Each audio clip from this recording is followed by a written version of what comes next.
Buenos días, compañeros. Buenos días, maestra. Bueno, vamos a iniciar, muchachos. Buenos días, profesora. Buenos días. Bueno, voy a pasarle lista. Aquino Ibarra, Presente. Arbizu, Presente, Olin. profesora. Castañeda Aguilar, Presente. Castro Álvarez, Presente. Chávez Mercado, Presente, maestra. De la Cruz Torres, Presente. Dehesa Jiménez, Oscar, Garduño Zúñiga,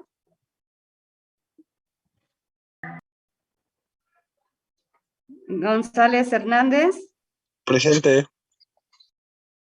González Pérez, Presente. Gutiérrez García,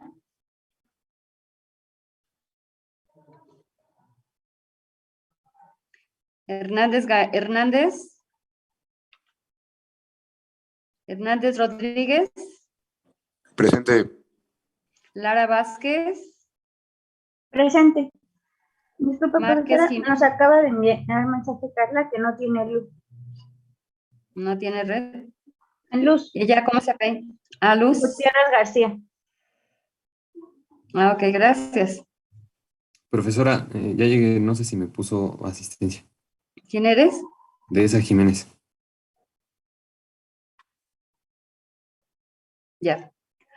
Martínez Álvarez, Presente.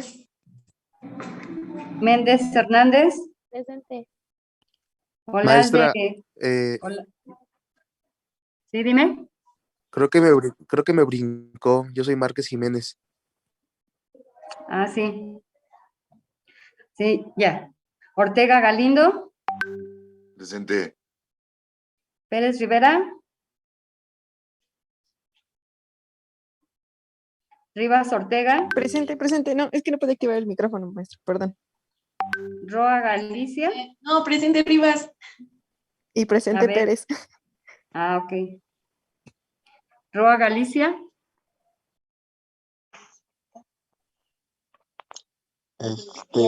Profesora, es que ayer nuestro compañero se lesionó en la final de fútbol y lo mandaron al hospital para cirugía. no me digan, ay, compañeros. Sí, pero ganó, así que valió la pena. Grande Ah. espíritu. Ay, no, muchachos. Bueno, que se recupere. ¿Quién es el compañero? Galicia.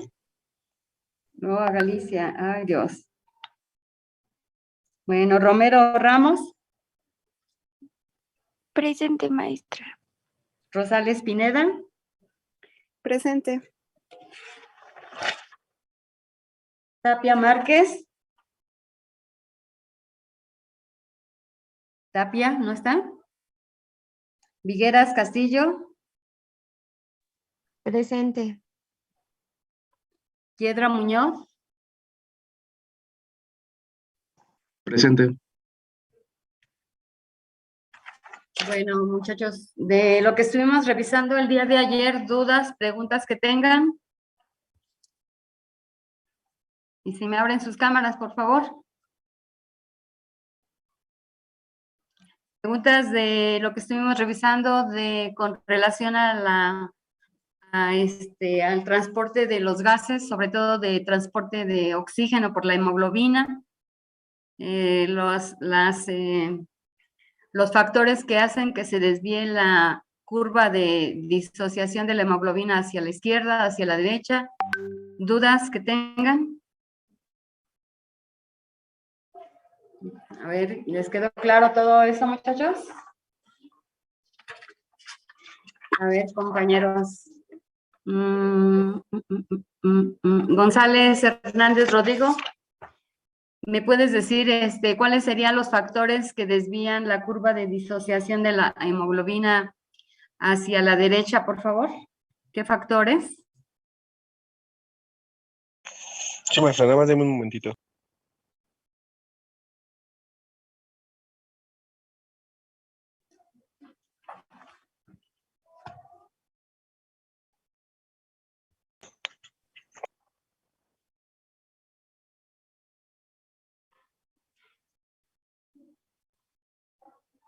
A ver, Rodrigo, ¿ya?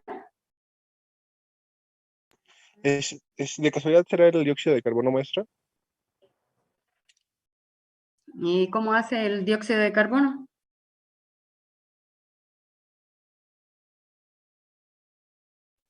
No, entonces creo que no sé bien esa respuesta. Por eso, pero ayer estuvimos revisando los factores y hay varios que afectan la curva de disociación. Entonces, ¿cuáles serán esos? Mencionamos como unos 4, por lo menos. ¿Cuáles son?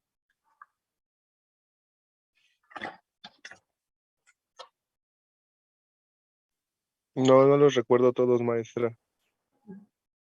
¿Hacia qué A lado? ver, a ver, ¿quién quiere contestar? A ver, sí.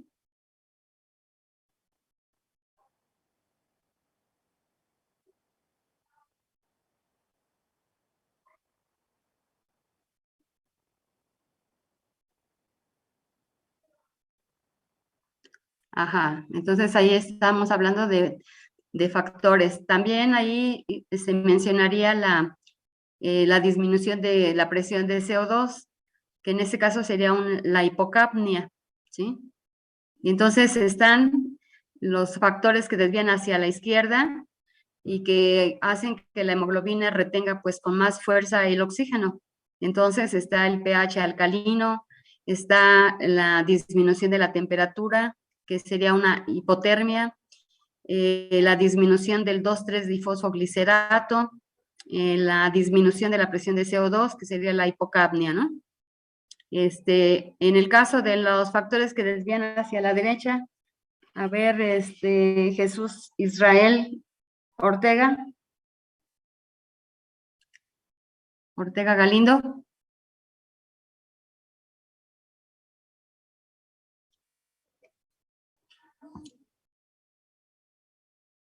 Ortega.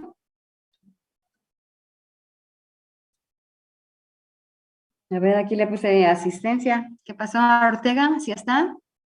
¿O ya se desconectó? ¿Qué le pasó?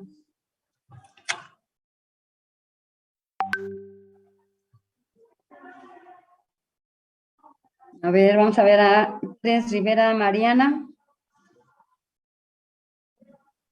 Sí, maestra. Ajá. Espere. Ya. Bueno, cuando se desplaza hacia la derecha, pues sería como lo contrario a lo que dijo mi compañera, que es la hipertermia, el aumento del CO2, que es la hipercapnia, la acidosis y los 2,3 DPG. Ay, no me acuerdo cómo se Que sería el aumento del 2,3-DPG, Ajá, ¿no? sí. Entonces serían estos factores que desvían hacia la derecha y ya vimos hacia la izquierda. Entonces aquí vimos que el transporte de oxígeno va a ser una de las funciones de la hemoglobina. Entonces aquí al final ya casi de la clase veíamos que el medir la saturación del oxígeno en la sangre, pues es estamos viendo realmente si se está oxigenando los tejidos, todo nuestro organismo. Y en el caso de lo que ahorita sucedió con la pandemia, el estar midiendo la oxigenación, la saturación de oxígeno, como que fue un factor así como determinante para decir si un paciente era llevado de inmediato al hospital o incluso hasta intubado, ¿no? Si la saturación no era por debajo de los 90, pues todavía ahí como que esperaban a que reaccionara el cuerpo, pero si ya bajaba de menos de 90, pues ahí estaban en el hospital. Y si llegaba a situaciones de 80, 84, pues estas disminuciones ponían en riesgo a la persona, entonces pues no había otro remedio que intubarlos, ¿no? Entonces la intubación pues es un procedimiento muy agresivo, muy fuerte, que sí deja secuelas, sobre todo pues introducen ese tubo en la tráquea y después les queda pues toda esa parte adolorida, es con muchas molestias, pero pues en esta situación que tenemos, que estamos cursando de la pandemia, pues a muchas personas esto lo ayudó pues, a superar esta crisis, ¿no? Y junto con otros medicamentos, pues que estuvieran aplicando. Entonces, realmente estas situaciones que vivimos, pues nos dan, yo creo que una oportunidad de valorar muchas cosas, la vida, todo lo que tenemos, y ver que pues a veces los conocimientos que nos dan en la escuela pues tienen una aplicación posterior. Ahorita están aprendiendo, ahora sí que en pleno aprendizaje. Bueno, ¿alguna en relación a este transporte de oxígeno? ¿Dudas, preguntas? ¿No? Bueno, antes de pasar a revisar el transporte del dióxido de carbono, quedó pendiente esta evaluación, que es del aparato renal. Vamos a revisarla, por favor. En los documentos que están en el Google, si ustedes los buscaron, déjenme ahorita.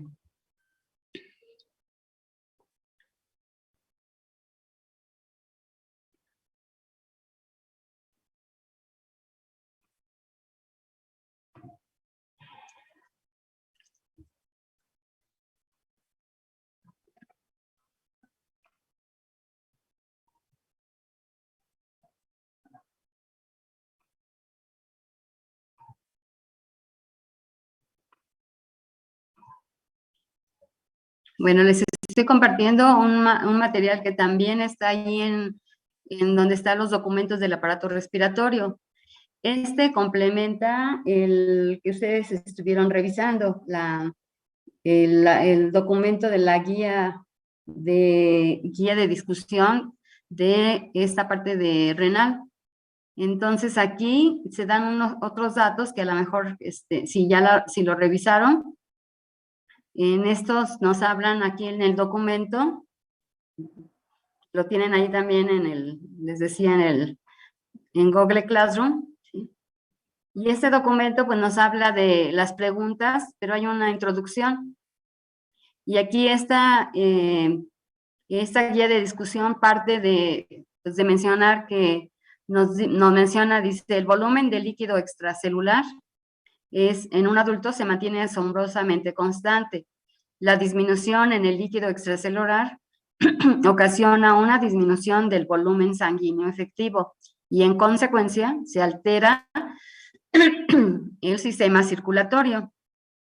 Un aumento en el líquido extracelular puede conducir a hipertensión, edema o ambas cosas. El mecanismo homeostático para el control del volumen gira alrededor de la regulación renal del equilibrio de sodio. Entonces aquí ya, si ustedes recuerdan, en el caso del sodio, quien está regulando su concentración en el torrente sanguíneo, pues es el sistema renina-angiotensina-aldosterona. Y en el caso de quien regula el volumen, o sea, el agua, pues lo va a regular la hormona antidiurética. A veces trabajan en forma conjunta las dos, porque la pérdida de agua, pues no nada más se pierde agua, por ejemplo, en un vómito, en una diarrea, en una hemorragia, en una líquidos corporales, y en este caso se pierde agua y se pierden electrolitos, sobre todo cloruro de sodio, ¿sí? Entonces aquí las preguntas pues van enfocadas a eso, ¿sí? Aquí nos hablan de esta pregunta que está aquí, que dice, ¿cómo explican ustedes la relación entre regulación del volumen extracelular y la regulación del sodio? Aquí, alguien que la quiera contestar, por favor. O algún voluntario o voluntarios, escojo de la lista. A ver, compañeros.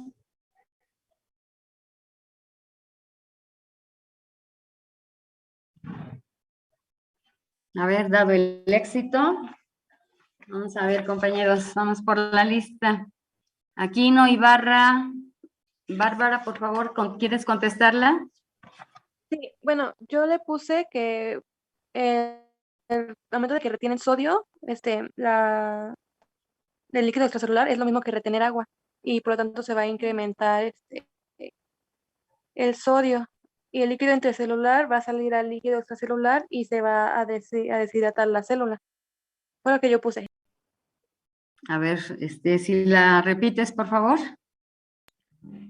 Que el retener sodio es retener agua, entonces se incrementa el sodio dentro del líquido extracelular, retener agua se va a incrementar el volumen, y el líquido intracelular va a salir al líquido extracelular y se va a deshidratar la célula. A ver, compañeros, ¿qué dicen los demás? ¿Están de acuerdo? Mm, ¿Están Yo de acuerdo tengo en lo que otra dice cosa, profesora. A ver, sí. Yo tengo que la relación entre los dos es directa, porque si aumenta el sodio, también aumenta el líquido. Exactamente. Hay una relación directa entre recuerden que el sodio tiende a resorber agua, jalar agua por un proceso de ósmosis, son partículas, ¿sí? Entonces, aquí nos preguntan cómo es la relación entre volumen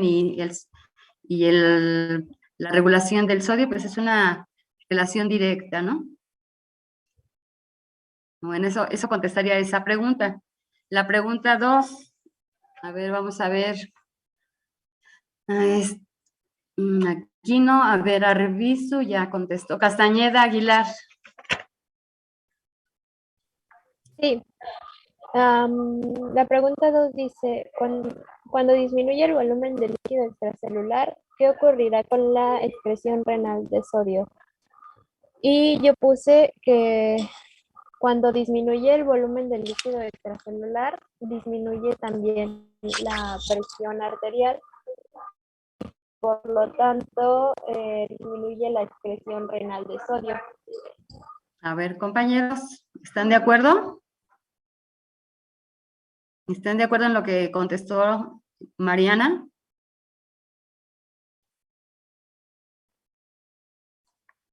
¿Sí? ¿Nadie estamos de acuerdo? ¿Lo podría repetir, por favor?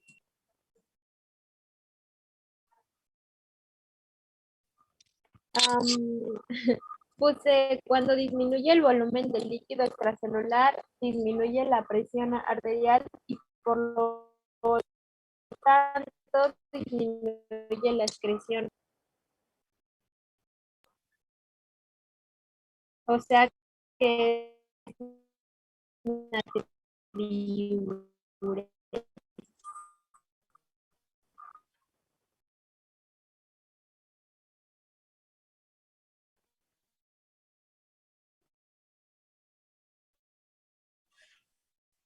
A ver.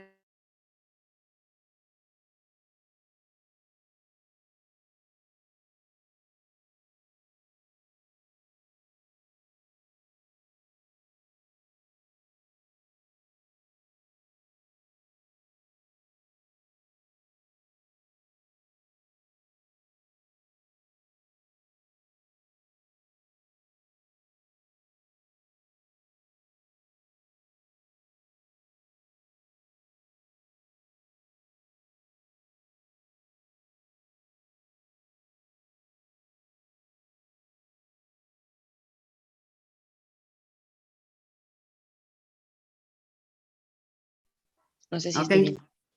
Sí, aquí se disminuye la excreción renal de sodio, ¿sí? Sí. Y ya eso va a traer como consecuencia, pues, todo lo que hay como el efecto compensador, ¿no?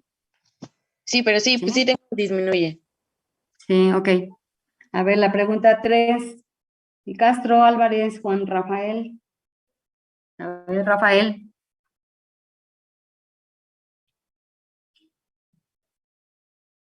A ver, Rafael, si está o no está.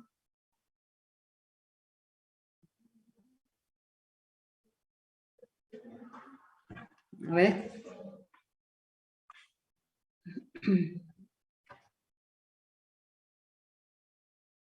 A ver, Chávez Mercado, Jorge Luis. La Pregunta 3, ¿verdad, maestra? Sí, por favor. Dice, ¿qué repercusiones tendrá el aumento de la excreción de sodio sobre el volumen del LEC? Yo puse, el incremento de sodio extracelular hace que el líquido intracelular salga hacia el espacio extracelular y va a generar una deshidratación de la célula, generando una zona hipertónica. A ver, entonces, ¿sí están de acuerdo o alguien opina de otra manera? Maestra, pues yo le puse que se disminuye el volumen del líquido extracelular. A ver, entonces, ¿y los demás qué dicen? ¿Con cuál de las dos? Yo tengo lo mismo que Yo Jorge. tengo la segunda. Uy, A ver, entonces dice, ¿qué repercusiones tendrá un aumento en la excreción de sodio sobre el volumen del líquido extracelular? Entonces, ¿cuándo se dará el aumento de excreción de sodio, muchachos? Cuando tenemos un exceso de sodio en el cuerpo. Bueno, ese es cuando tenemos un exceso, pero ¿en qué otros momentos vamos a estar eliminando sodio? O sodio, pues ahí nos hablan que el sodio normalmente está en el líquido extracelular, en los jugos gástricos, ¿Puede ser el fútbol? Ajá, y lo que ya había dicho de hemorragias, vómito, diarrea. Exactamente. Entonces, si se aumenta la excreción de sodio, ¿qué le pasa al volumen? Disminuye. También el volumen va a disminuir, ¿no? Entonces disminuye el volumen y se activa allí los dos mecanismos, ¿no? El mecanismo de sistema renina-angiotensina-aldosterona. Entonces, esta sería así como la respuesta, ¿no? Maestra, entonces no entendí, ¿mi respuesta estaba bien o más incompleta? Estaba incompleta. Sí. Entonces, ¿podrían repetir cómo quedaría la respuesta correcta? Sí, se disminuye el volumen del líquido extracelular y se activa el sistema renina, angiotensina, aldosterona y la hormona ADH. Sí, exactamente. Bueno, vienen ahí, viene otra pregunta. Permítame, déjeme moverle aquí. Bueno, ahí está ahí en el Google está el sistema renina-angiotensina-aldosterona, los efectos que tiene la angiotensina 2 y está la pregunta, a ver, déjeme ver, porque está, creo que, bueno, aquí en sus hojitas ustedes lo que tienen es cómo influirá la aldosterona sobre el volumen del líquido extracelular.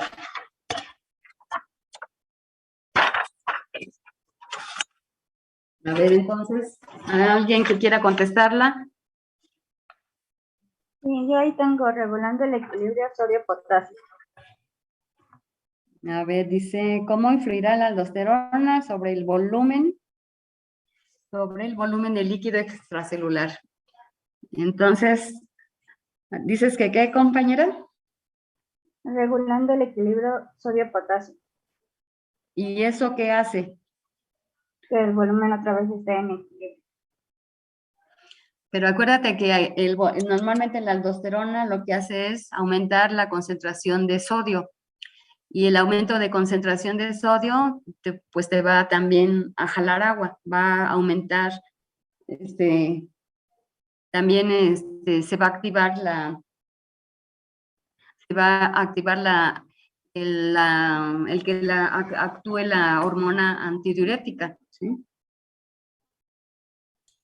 Lo aumentaría, ¿no, profesora? Al aumentar el sodio va a aumentar el volumen, ¿eh? Sí, al aumentar, ¿cómo influye la aldosterona? Pues aumenta sodio como efectos de la aldosterona. Al aumentar sodio, pues también se da el aumento de agua por la hormona antidiurética.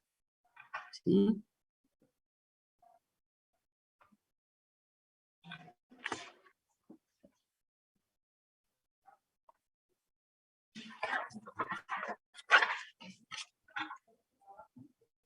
Bueno, después tienen aquí ustedes otras preguntas.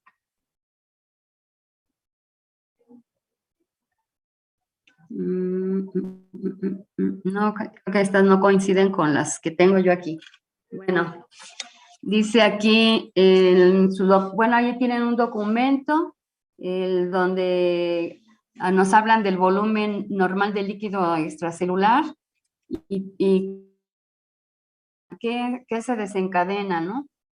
Entonces ahí tienen todo un esquema de qué ocurre cuando dice algún factor como el ejercicio, ayuno por 24 horas o hemorragias, ¿qué es lo que van a provocar? Pues ahí dice que disminuye el volumen del líquido extracelular, que incluye pues disminución del volumen sanguíneo, lo cual disminuye la presión arterial, estimula los varoreceptores del hipotálamo, que actúan como mecanismos activadores que estimulan la corteza suprarrenal para secretar aldosterona y esto provoca el aumento de la resorción tubular de sodio. Y esto da como consecuencia un aumento en la concentración total del sodio del cuerpo. Y el aumento de sodio aumenta la resorción tubular renal de agua, hace que se disminuya el volumen, aumenta después el volumen de líquido extracelular y vuelve hacia el volumen normal. Entonces, aquí estamos, este esquema pues también nos habla de cómo se está regulando ese equilibrio hidroelectrolítico, ¿sí? Y entonces la pregunta 5 dice, ¿cómo influirán sobre la producción de aldosterona ahora los niveles de potasio? ¿Ahí qué ocurre, muchachos? ¿Quién quiere contestarla o...? A ver, voluntarios. A ver, Olalde, Zarza. A ver, Olalde, para que nos vayamos más rapidito. ¿Sí está Olalde? Sí, ¿cuál pregunta dijo, maestra? A ver, dice la pregunta 5. Ah, ok. Bueno, ¿cómo influirán sobre la producción de aldosterona los niveles de potasio plasmático? Ajá. Puse que los niveles de potasio en la membrana extracelular disminuyen mientras se intercambian los iones de sodio. A ver, ¿qué dicen los compañeros? ¿Están de acuerdo? Sí, no, maestra, porque se supone que al momento de que se está intercambiando el sodio, pues está la bomba sodio-potasio, entonces entra sodio y sale potasio, ¿no? No va en relación a la bomba de sodio-potasio. Acuérdense que la regulación de la activación de la hormona aldosterona es por es realmente por dos iones. Cuando está bajo los niveles de sodio o bien cuando los niveles de potasio están aumentados, ¿sí? Entonces, estos dos iones en el plasma sanguíneo, si por X situación el sodio está bajo o el potasio está alto, estos van a activar, pues ahora sí que van a ser activadores del sistema renina, angiotensina, aldosterona. Y entonces aquí lo que les están preguntando, ¿cómo influirán sobre la producción de aldosterona los niveles de potasio plasmático? Entonces aquí, ¿qué vamos a contestar? Que si Activando el sistema. Que si el potasio está aumentado, se activa el sistema renina-angiotensina. Si el potasio está disminuido, ¿qué va a pasar? El sistema se inhibe, ¿sí? Y eso sí les tiene que quedar claro, ¿sí? Maestra, también, repítelo, por favor. a ver, entonces, primero, deben de recordar, ¿quién activa el sistema renina-angiotensina-aldosterona? Son dos cosas. El aumento de potasio, por un lado, o bien que el sodio esté disminuido, porque casi como que nos hemos ido hacia alrededor del sodio, pero también el potasio es un factor que si está aumentado, va a ser un factor estimulante para que se libere o se dé la activación sistema renina-angiotensina-aldosterona. Y al contrario, si los niveles de potasio están bajos, ¿qué van a hacer? Van a ser factores que van a inhibir al sistema, ¿sí? Porque ayer mencionábamos que el sodio y potasio están en relación inversa en el torrente sanguíneo. Cuando está aumentado potasio, el sodio está disminuido, y cuando el sodio está aumentado, pues el potasio va a estar bajo, ¿sí?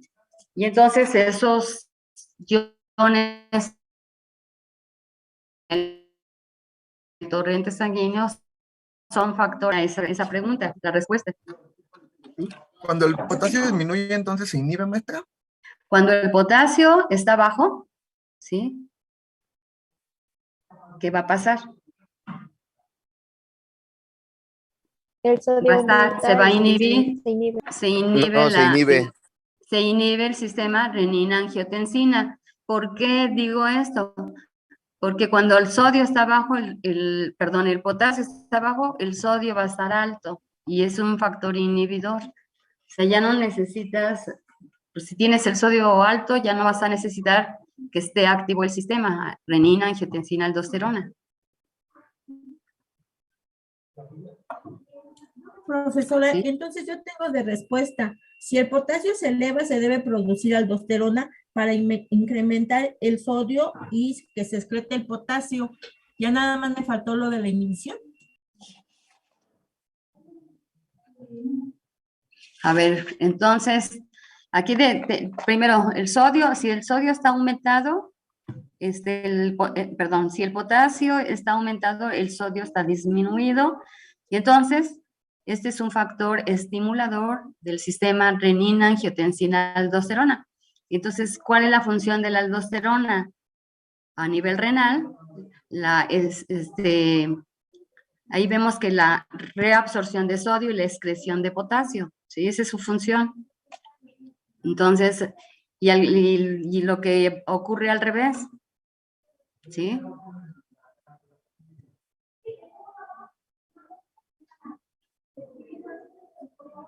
¿Sí ya quedó claro, muchachos? A ver, vamos con la siguiente pregunta. Dice, la angiotensina 2 estimula la síntesis de aldosterona. ¿Cómo influirá sobre el volumen de líquido extracelular? A ver, entonces, Lara Vázquez Areli, por favor, ¿qué contestó? Sí. Tengo regulando los niveles de sodio y potasio en el plasma.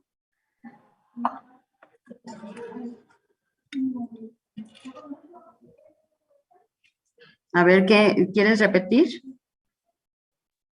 regulando los niveles de sodio y potasio en el plasma. Ajá, pero aquí te preguntan, ¿cómo influirá sobre el volumen de líquido extracelular?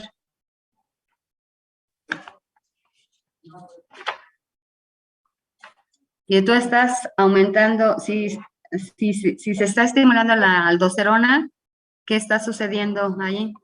El volumen extracelular aumenta. A ver, entonces, ¿están de acuerdo en lo que contesta la compañera? Sí, no, maestra, porque se supone que al aumentarse la aldosterona se retiene sodio y se retiene agua y al mismo tiempo se activa la antidiurética, ¿no? Exactamente, y así ya quedaría con esa respuesta, ¿sí? Luego viene la siguiente. Si disminuye el volumen de líquido extracelular, deberá aumentar o disminuir la producción de renina. Deberá aumentar, ¿no? Aumenta.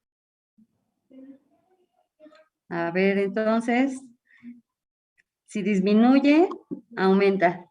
¿Y por qué va a aumentar, muchachos?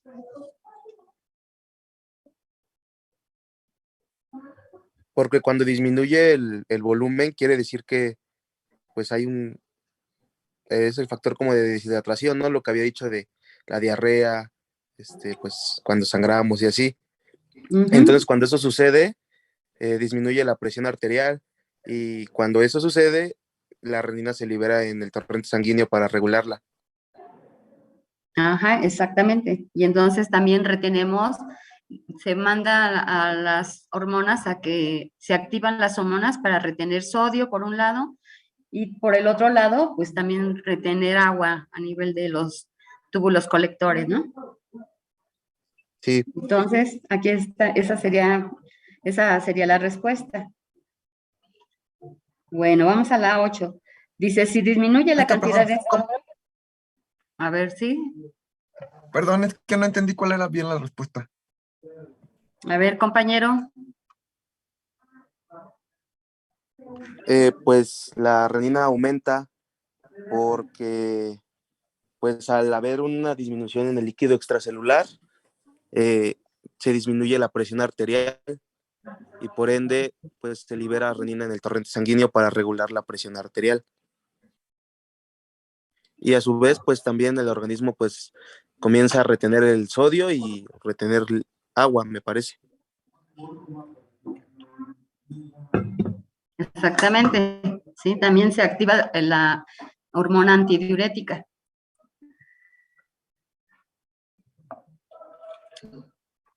¿Ya quedó clara esa pregunta? Sí, maestra, gracias. Bueno, dice la 8, si disminuye la cantidad de sodio que se transporta por la membrana tubular, deberá aumentar o disminuir la secreción de renina. A ver, entonces, ¿qué pasa? ¿Quién la quiere contestar? A ver, Romero Ramos, Rebeca. Maestra, yo no pude asistir ayer. ¿No pudiste asistir ayer? No.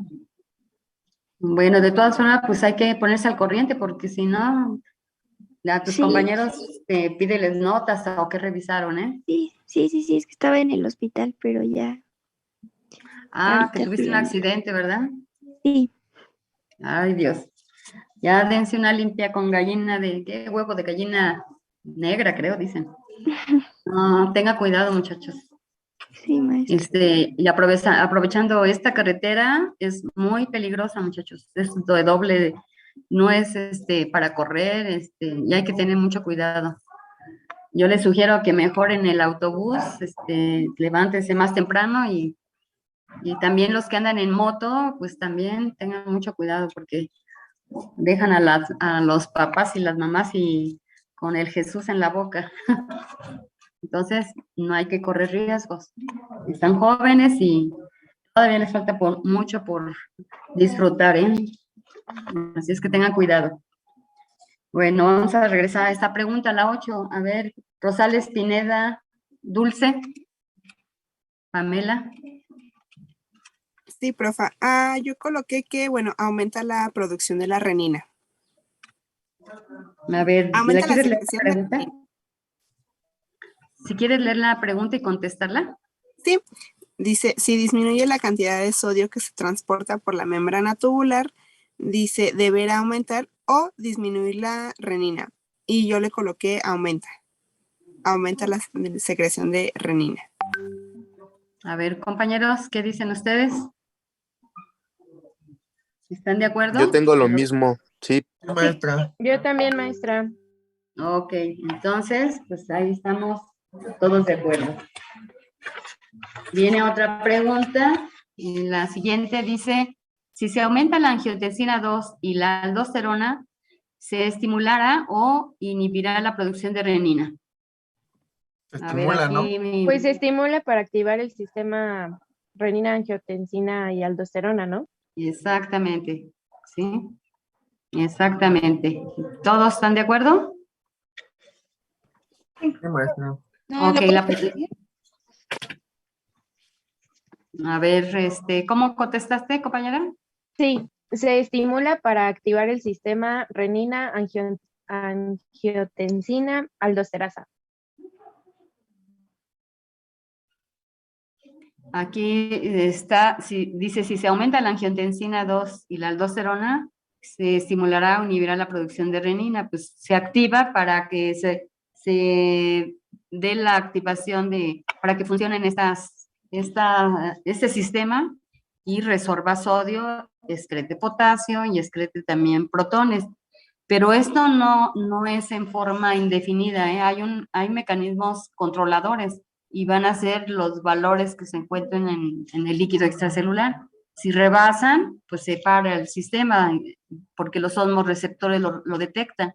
Entonces, y si disminuyen también esos osmorreceptores, también están, que son los que nos van a decir, falta sodio, falta, o está aumentado, ¿sí? Entonces, si ustedes ven, son mecanismos finos en donde, pues, participa ahí, el eje hipotálamo hipófisis, porque los osmorreceptores están a nivel cerebral, ¿eh? Entonces, pero el torrente sanguíneo, los niveles de estos iones andan en la sangre, y entonces si aumentan o bajan, pues ahí tenemos como un sensor, ¿no? La pregunta 10, ¿cuál será el papel de la angiotensina? ¿Sí? Yo ahí no lo entendí, porque si me puede explicar, por favor, porque lo que yo entiendo es que la renina va a dar, va a originar primero la angiotensina 1 y luego la 2, que va a dar como consecuencia la aldosterona. Entonces, ¿por qué se aumenta? Si se supone que la renina no fue suficiente para haber dado por la angiotensina 2 y la aldosterona, entonces, ¿por qué se aumenta? Ahí no le entiendo. Bueno, aquí dice, si aumenta la angiotensina 2 y la aldosterona, se están aumentando, bueno, primero hay que ver cuál es la razón por la que están aumentadas estos dos factores, angiotensina 2 y aldosterona. Aquí, ¿por qué crees que estén activados estos factores? ¿Cómo estarán los niveles de sodio? ¿Altos o bajos?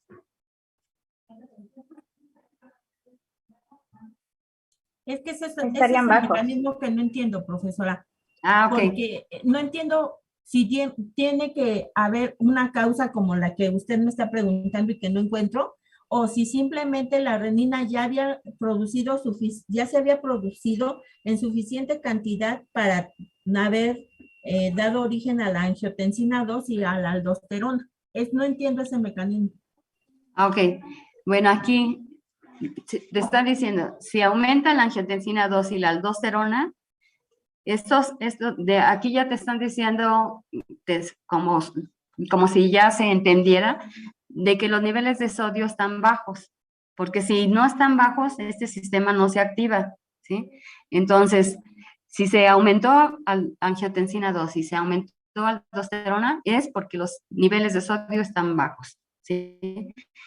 Y entonces, si están bajos, puede alcanzarse un valor ya los miliequivalentes, pero mientras no se alcance, este sistema va a estar activo, se va a estar estimulando la renina para que se esté generando más angiotensina 2 y aldosterona. Entonces, aquí, ¿cuándo se va a parar esto? ¿Cuándo se inhibirá la renina? Pues cuando los niveles de sodio estén con valores normales, ¿sí? ¿Sí me explico, muchachos? Sí, profesora. Entonces, yo creo que aquí, a lo mejor les falta un poquito más de contexto alrededor de la pregunta para que quede, como que les quede más clara, ¿no? Y eso ahora sí que lo voy a corregir. ¿Ya sí quedó claro ya? Sí, profesora, gracias. Bueno, la pregunta 10. ¿Cuál será el papel de la angiotensina 2 en la regulación del volumen del líquido extracelular? ¿Quién la quiere contestar? A ver. Rosales, Pineda, Dulce, Pamela. Sí, profe. La 10, bueno, yo coloqué que incrementa el líquido extracelular. A ver, entonces, ¿están de acuerdo? Yo tengo lo mismo, incrementa el volumen del líquido extracelular. A ver, los demás, ¿qué dicen? ¿Están de acuerdo? Sí, maestra, yo igual tengo lo mismo. Ok, bueno, estamos de acuerdo. Luego viene la pregunta 11. La pérdida cutánea de líquidos corporales que contienen sodio, por ejemplo, sudoración, por el aparato gastrointestinal, diarrea, vómito, o las enfermedades renales o de deficiencia suprarrenal, ¿cómo influirán sobre el control del líquido extracelular? A ver, entonces, ¿qué contestan? ¿Qué pueden contestar, muchachos? Se supone que ahí disminuye, ¿no, maestra? Porque era lo que estábamos hablando, que cuando se había una hemorragia o había vómito, diarrea, se pierden los niveles de todo. Y bueno, se supone que ahí va a aumentar tanto la aldosterona como la ADH para poder retener lo más que se pueda y evitar pérdidas y aumentar la presión arterial. Exactamente. Aquí, ¿cómo influirá sobre el control todo esto? Pues va a disminuir y va a disminuir dependiendo de la gravedad de la enfermedad, ¿no? Si estamos con una hemorragia de un desangrado ahí constante, pues vamos a estar perdiendo mucho líquido extracelular, pues ahí representado por la sangre, ¿no? Quizás, por Entonces, ejemplo, perdón, entonces sería que provoca una disminución del volumen y un aumento en la hormona ADH. Y en la aldosterona. En las dos. Maestra, Disminuye. y aquí también se activa el sistema renina-angiotensina-aldosterasa. Sí, también se activa. O sea, aquí decimos, ¿cómo influirá sobre el control del líquido? Pues disminuye el volumen de líquido extracelular y se activan los sistemas que conocemos, el renina, angiotensina, aldosterona y hormona antidiurética, ¿sí? Para tratar de compensar, pues, lo que se está perdiendo. Pero en un sangrado, en una hemorragia, hay que hacer incluso una transfusión o poner sueros para recuperar los líquidos, porque es muy peligroso la pérdida de líquidos corporales, ¿sí? Entonces, estos factores, pues, son factores que afectan el líquido extracelular, ¿sí? ¿Sí queda claro para todos? Bueno, viene otra pregunta, Sí, la profesora. última. El cuerpo humano contiene un promedio de 40 miliequivalentes de potasio, distribuido principalmente en el espacio intracelular. El potasio en exceso se secreta por la orina, regulándose el proceso por la aldosterona en forma inversa a la regulación de sodio. Ahí eso subrayenlo para que no se les olvide. De los siguientes factores indica cuáles son hipopotasémicos y cuáles son hiperpotasémicos. Ahí, ¿cuáles creen que sean? Aquí, ¿qué pusieron, muchachos? Ya hubo tiempo para que lo revisaran, lo investigaran. ¿Qué me pueden decir? A ver, Tapia, a ver, ya, Vigueras, Castillo, Pamela. ¿Qué es lo que contestó? En la primera, profesora. Ajá. Bueno, en el inciso A, Sí. que la insuficiencia suprarrenal es hipopotasémica. Ajá. Y la siguiente, acidosis metabólica. Igual hipopotasémica. ¿Y la última? Hiperpotasémica.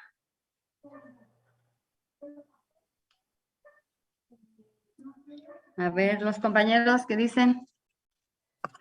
Bueno, en la primera creo que bueno, yo puse lo mismo, pero en la acidosis metabólica puse hiperpotasemia, porque se supone que se inhiben las de Bohr, bueno, no me acuerdo bien cómo se llaman, pero las células de Bohr, y se supone que ahí es donde hay un incremento de potasio, ¿no? Sí, yo también estoy de acuerdo con Jorge, tengo lo mismo. La acidosis es hiper. ¿Y niveles altos de aldosterona? Yo tengo que es hipo. Igual tengo hipo. Sí, igual, maestra. A ver, entonces, de acuerdo a lo que ustedes me acaban de contestar, la insuficiencia renal, suprarrenal, es ¿qué causa una insuficiencia suprarrenal? Que no se produzca aldosterona, ¿sí? Y si no se produce aldosterona, pues, ¿qué va a pasar con este potasio y este sodio? Pues va a haber puede causarse una hipopotasemia. En el caso de la acidosis metabólica, también estoy de acuerdo con los compañeros, se produce una hiperpotasemia. Y niveles altos de aldosterona, aquí, ¿qué es lo que estará ocurriendo, muchachos? A ver, Yedra Muñoz.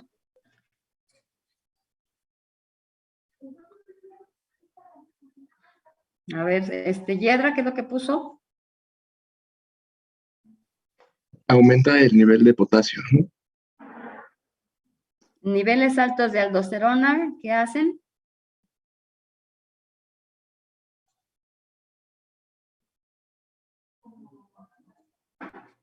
Niveles altos de aldosterona, ¿qué es lo que harán con el potasio?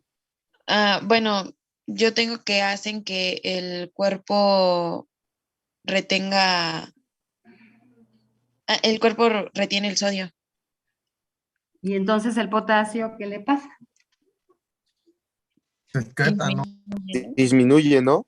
Ajá, entonces es un factor hipopotasémico. ¿Sí? Sí. Entonces nos quedaría el inciso A, hipopotasémico, inciso B, hiperpotasémico y el inciso C, hipopotasémico, ¿sí? Entonces con esto pues ya terminaríamos esta evaluación. Bueno, y terminaríamos con el aparato renal, ¿sale? Sí, profesora. Bueno, déjenme.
Bueno, muchachos, les estoy compartiendo también la pantalla, en donde pues vemos ahí a la estructura de la hemoglobina, ahí dando vueltas y vueltas.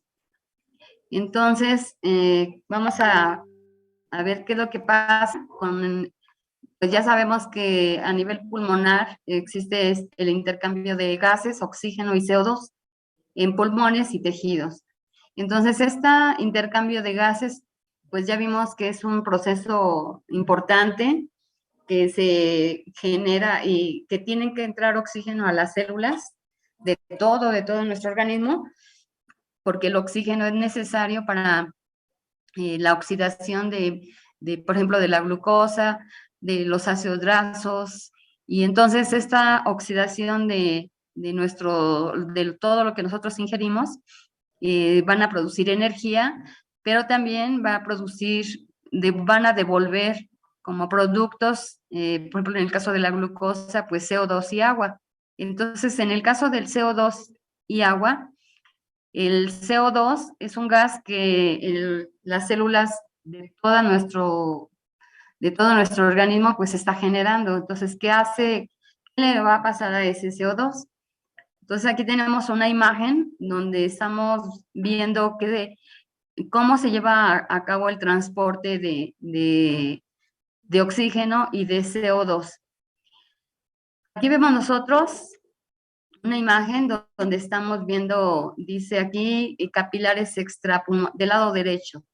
Dice capilares extrapulmonares y luego acá tenemos nuestros dos pulmones, en donde vemos que estamos tomando el oxígeno de la atmósfera, ¿sí? Permítame tantitito.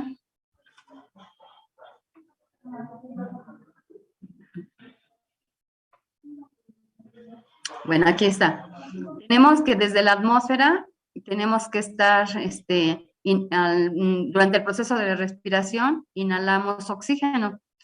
Y este oxígeno, vamos a ver que la hemoglobina lo tiene que captar. Pero aquí, si ustedes observan, la sangre venosa que viene de regreso hacia los pulmones, esta hemoglobina normalmente va a venir acompañada de protones, ¿sí? Y vamos a ver que estos protones, ¿sí? Aquí, ¿qué le va a pasar a estos protones? Recuerden que la hemoglobina es una sustancia anfotérica.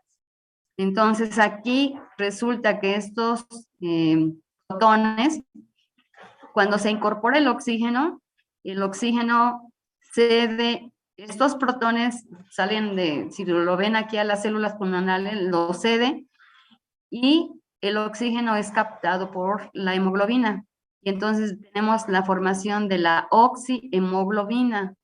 Y esto pues va a estar sucediendo en lo que nosotros conocemos como sangre arterial.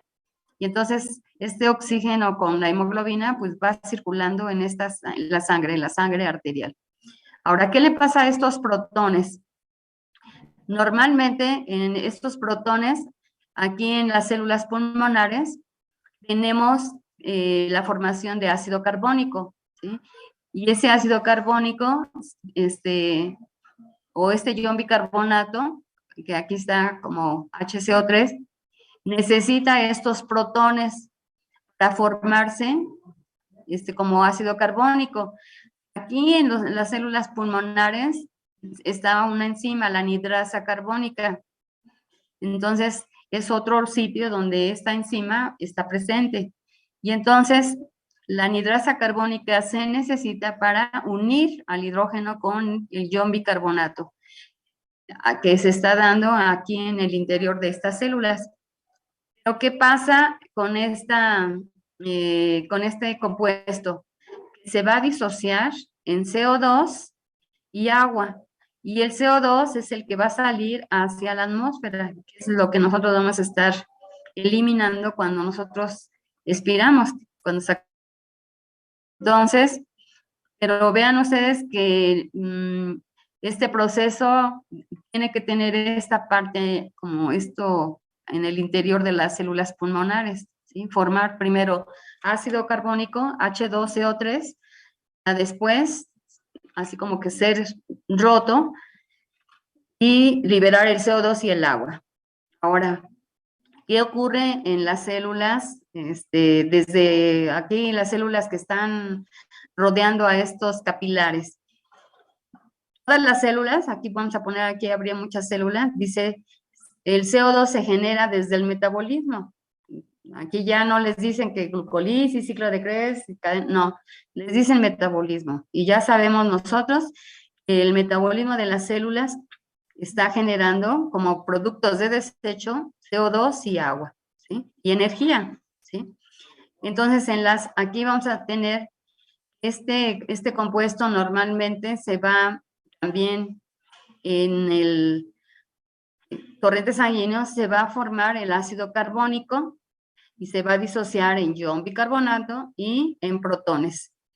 Estos protones, para que no causen daño ahí en el torrente sanguíneo, ¿por quién es captado?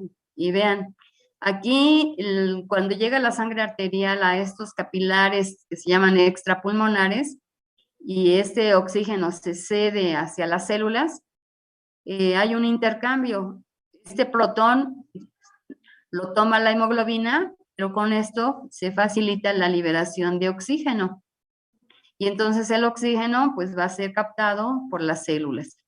Y este es un mecanismo por el cual el oxígeno tomado desde la atmósfera viaja con la hemoglobina, pero para que se suelte hacia las células, tiene que incorporarse pues este protón, ¿sí? Y entonces la sangre venosa va a llevar estos protones de vuelta hacia los pulmones. Entonces aquí estamos viendo esta situación de oxígeno y vemos que aquí estos protones pues son necesarios para que se forme ácido carbónico y después se libere el CO2.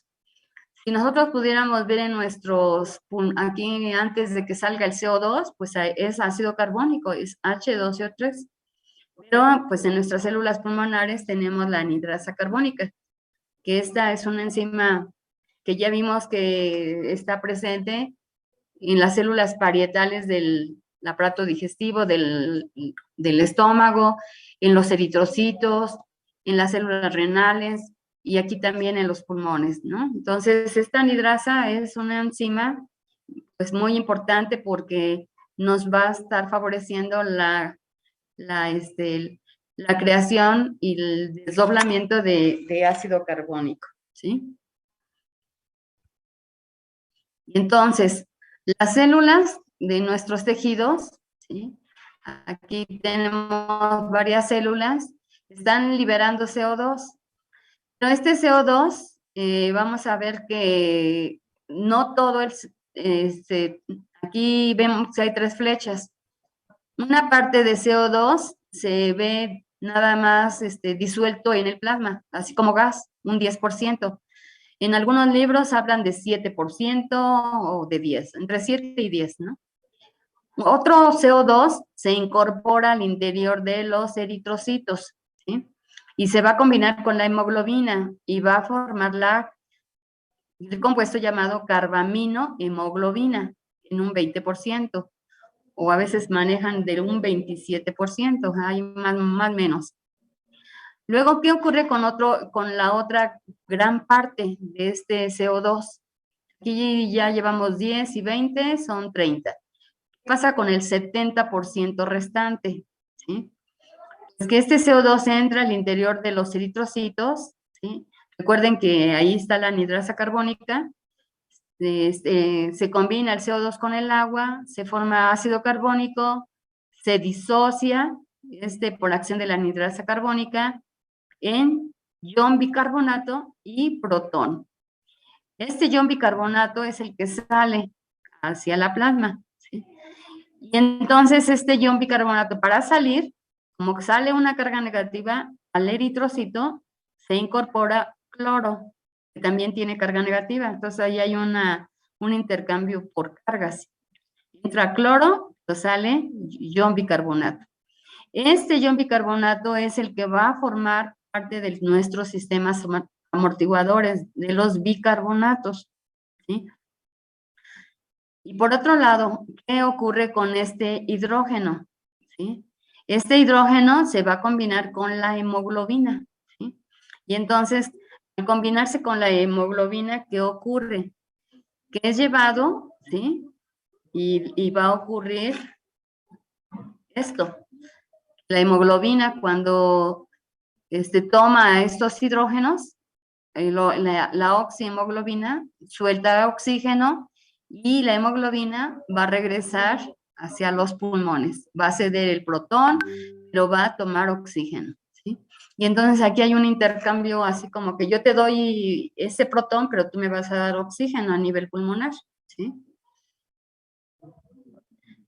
Entonces, esto es importante porque recuerden que la hemoglobina, les decía, es una sustancia anfotérica que nos va a amortiguar, no vaya a variar el pH, ¿sí? Aquí tenemos otra imagen del transporte de este gas, ¿sí?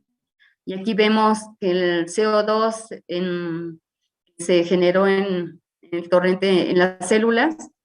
Una parte se incorpora, un proceso de difusión, se combina con el agua, por acción de la anhidrasa carbónica, se forma ácido carbónico, se disocia, ¿sí?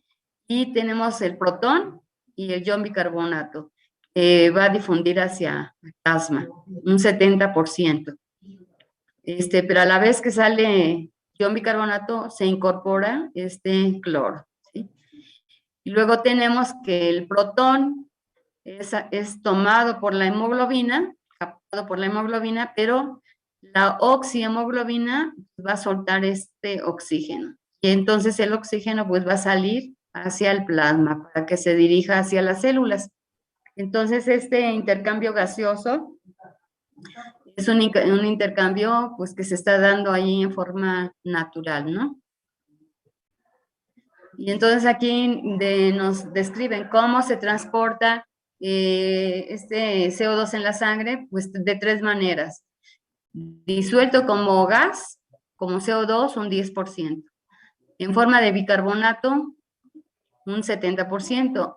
Como carbaminohemoglobina, en un 20%. ¿Sí? Y ahora algo importante. Ayer veíamos que el oxígeno se unía al grupo hemo, y este grupo hemo tenía un lugar especial para unirse al oxígeno, ¿sí? Uno de los enlaces. Resulta que el CO2 se va a unir al nitrógeno del amino terminal de las cadenas peptídicas. O sea, no se une ahí en el mismo lugar del grupo donde se unió el oxígeno, sino en este grupo amino que de ahí de la cadena que tenemos de la hemoglobina. Y entonces se forma este compuesto, carbaminohemoglobina. No lo confundan como carboxi, porque el carboxi es el transporte de CO, de monóxido de carbono. ¿Sí?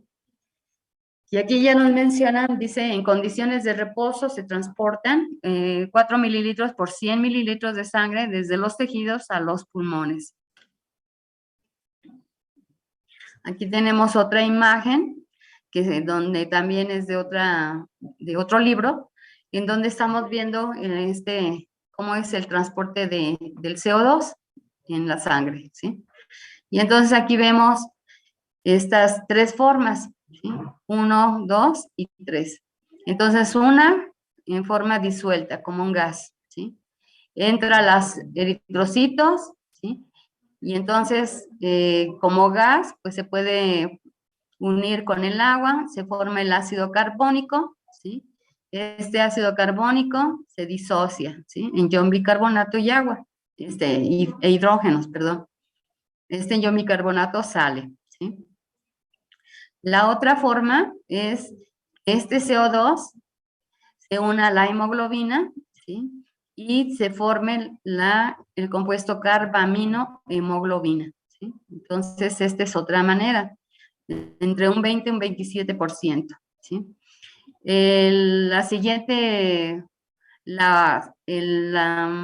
bueno, acá está la 2 y la 3. La 2 es que el 70% se salen de este CO2 en forma de ion bicarbonato hacia el torrente sanguíneo en un 70%, ¿sí?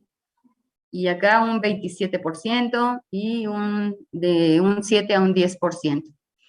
Y aquí vemos también que entra cloro, también podemos tener la incorporación sobre todo que estos protones van a facilitar que cuando se unen con la hemoglobina, ¿sí? Hay un intercambio de oxígeno por protones y entonces esto facilita que se libere el oxígeno hacia los tejidos, ¿sí? Y entonces esto pues es un mecanismo que está dándose.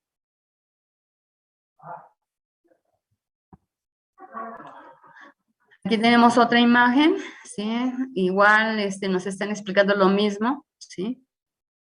Y entonces pues son imágenes de diferentes libros. Y sobre todo explicando la acción de esta enzima, la anhidrasa carbónica, que es una enzima muy importante que está presente dentro de los glóbulos rojos, ¿no? Esta es otra imagen. El transporte de estos gases, ¿sí? Disuelto, combinado y formándose el ion bicarbonato, ¿sí? Bueno, aquí.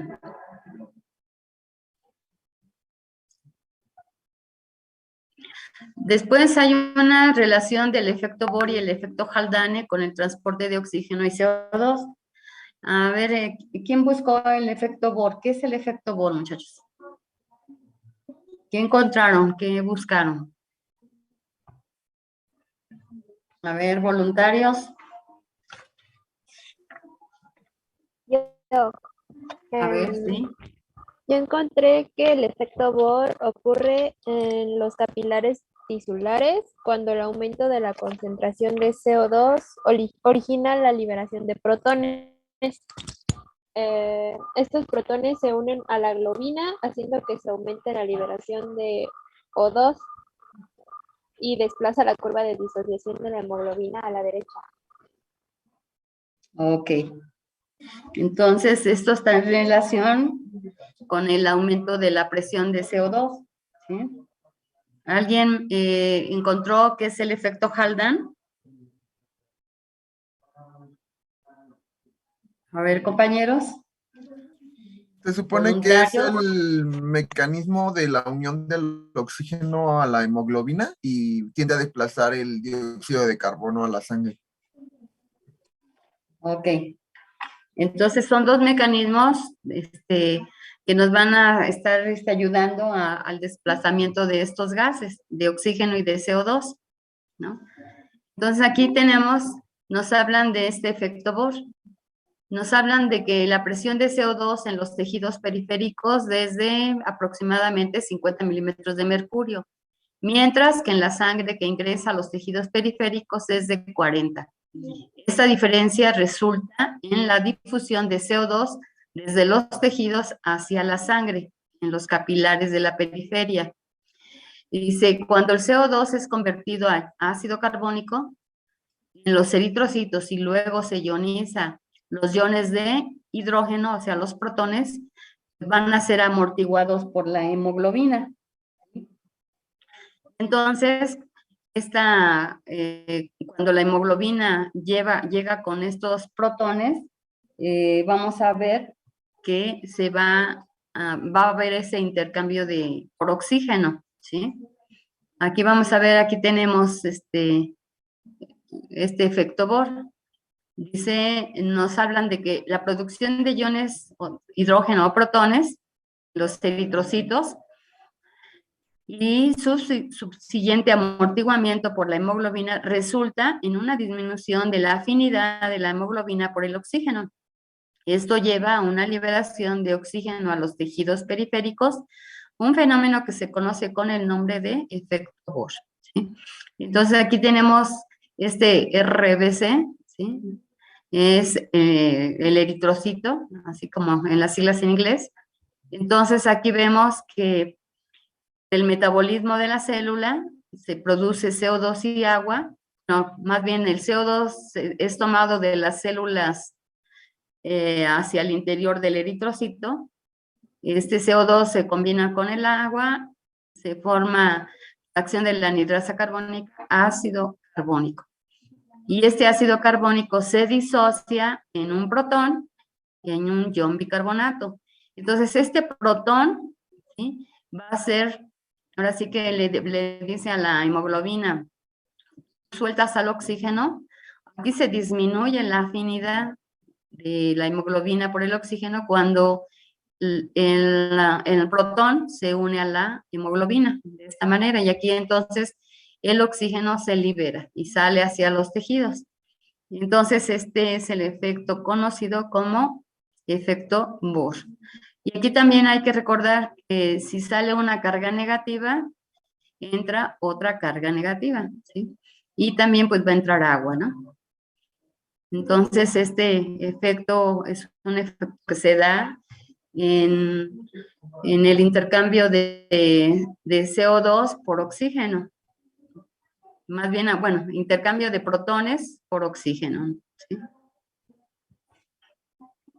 El efecto Haldane, la formación de deoxihemoglobina o de desoxi, aquí le falta ese, aumenta la afinidad de la hemoglobina por el CO2.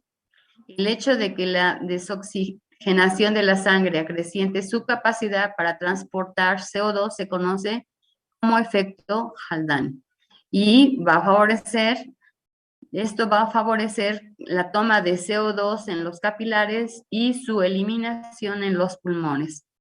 Así, la desoxihemoglobina tiene una afinidad por el CO2 de 2 a 5 veces mayor que la oxihemoglobina. Y como resultado, pues va a transportar más CO2. ¿Sí?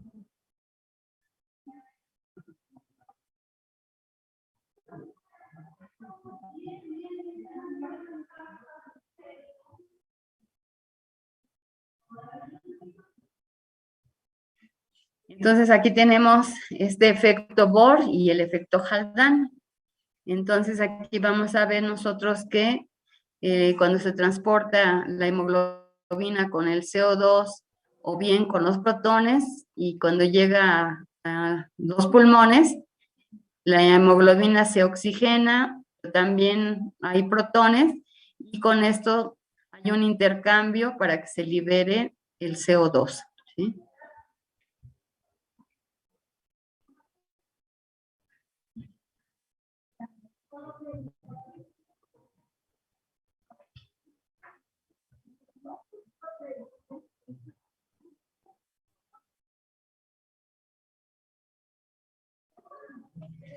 Entonces, este efecto, dice, es el efecto Haldane, efecto mediante el cual se facilita la liberación de CO2 en los alvéolos cuando la hemoglobina capta oxígeno. Esa es la función de este efecto, ¿sí? Que es un efecto diferente al efecto Bohr, ¿sí? Y tenemos en este caso el transporte del monóxido de carbono, ¿sí? Entonces, el monóxido de carbono decimos que se produce por la combustión pues a veces de los automóviles. Cuando ustedes van ahí en un camión, pues ahí como ahorita los de la escuela que ya están viejitos, si se van hasta la parte de atrás, la combustión de gasolina sí, y yo creo que casi la mayoría les aseguro que van a bajar con dolor de cabeza. Entonces, porque pues se van a estar respirando, pues les llega esos gases y pues dentro de los gases va el monóxido de carbono. Y entonces a veces se inhala y entonces llega a causar esas molestias, somnolencia, dolor de cabeza, y pues eso ya se va quitando después de que ya bajan del camión y ya empiezan como a respirar mejor aire, ¿no? Nos hablan de que este monóxido de carbono, dice, se va a unir a la hemoglobina por el mismo punto que el oxígeno, formando la carboxihemoglobina. ¿Sí? Entonces aquí sí se llama carboxi. Tiene una afinidad por la hemoglobina de 250 veces mayor que el oxígeno. Y este monóxido se une a la hemoglobina con presiones parciales tan bajas como 0.1 milímetro de mercurio, llegando al 100% de saturación con 0.4 milímetros de mercurio. Entonces, esto yo les comentaba el día de ayer, que el monóxido en las habitaciones, cuando se meten anafres o sobre todo en las zonas que hace mucho frío, y a veces pues nos dicen que hay que deben de tener cuidado con los calentadores, o donde quieren calentar el ambiente, por la salida de este monóxido. Y entonces, normalmente es un gas que en una habitación, ahora sube hasta, ahora sí que a la parte superior del gas, del aire, y empieza poco a poco a desplazar el oxígeno. Y entonces llega un momento en que las personas pues van a estar respirando monóxido, porque el oxígeno como que se va haciendo hacia abajo y se va perdiendo. Y entonces este monóxido pues queda en el lugar del oxígeno, es inhalado por la persona y entonces pues tiene una intoxicación con este monóxido de carbono y pues ahí hay que acudir, los tienen que llevar al hospital ya que en el hospital, les decía ayer que los tienen que someter a veces a terapias hiperbáricas de oxígeno o hacer transfusiones de sangre para quitar pues esa sangre pues contaminada con monóxido, ¿sí? Y entonces algunas personas como quedan somnolientas y pues se duermen, pues hay muchas personas que se quedan ahí dormidas y ya nunca despiertan, ¿no? Por esa intoxicación.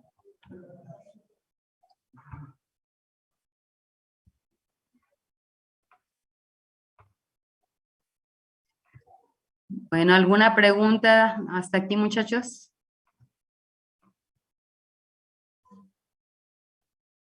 Del monóxido de carbono.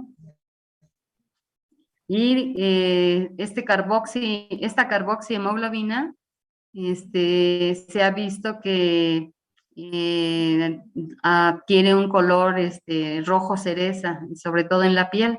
Y entonces, pues las personas se ven ahí muy, ¿cómo se llama? Pues de la piel muy rosada y como si estuvieran con muy, pues bien, pero no, realmente a veces están dormidas y algunas hasta ya fallecieron, ¿sí? Bueno, del transporte de CO2 y de monóxido de carbono, ¿alguna duda, pregunta, compañeros? No, profe. Creo que no. A ver, permítame tantito, que ya no.